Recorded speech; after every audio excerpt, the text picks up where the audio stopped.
libel is real.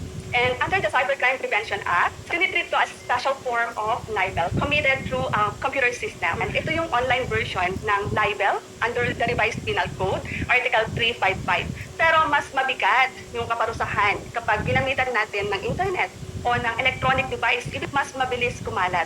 Ano po ba yung mga elements niyan, attorney? Kapag may post against you, kailangan nating tingnan kung present tong apat na to. Okay. So there are 4 elements para masabi natin ay present by cyber libel. So unang-una, imputation of a discreditable act or condition.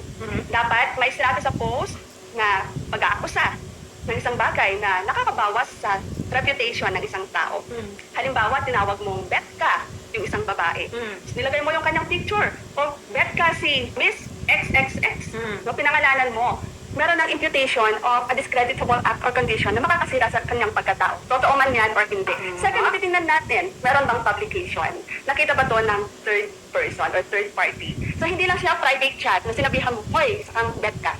So, kung dalawa lang kayo sa private chat, hindi yung publication. Ang importante dito, may ibang tao na nakabasa o nakakita ng post. Kahit sa group chat, hindi lang kayong dalawa yung nandun. So, pag sinabi mong si XXX ay isang bet ka, nabasa yan ng ibang tao, meron ng publication.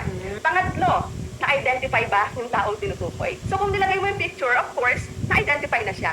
Kung pinangalanan mo, identifiable siya. Ang tanong HR dyan, paano naman po kung hindi mo pinangalanan? Tapos, wala namang picture. Kung malinaw kung sino ang tinutukoy mo, base sa context, o sa mga clues na binigay mo. For example, yung presidente ng ganitong kumpanya. Sino lang ba ang presidente ng kumpanyang yon? So, hindi mo nga siya pinangalanan, hindi mo siya nilagyan ng picture, pero identifiable siya. And dapat merong mali siya. At sabihin natin, totoo naman, what's your intention? So, pinost mo ba yun para makaganti? Pinost mo ba yun para mag-grant? Or para mapahiya siya? No, kahit totoo pa. So, meron ng malice. And when it comes to libel and cyber libel, malice is already presumed.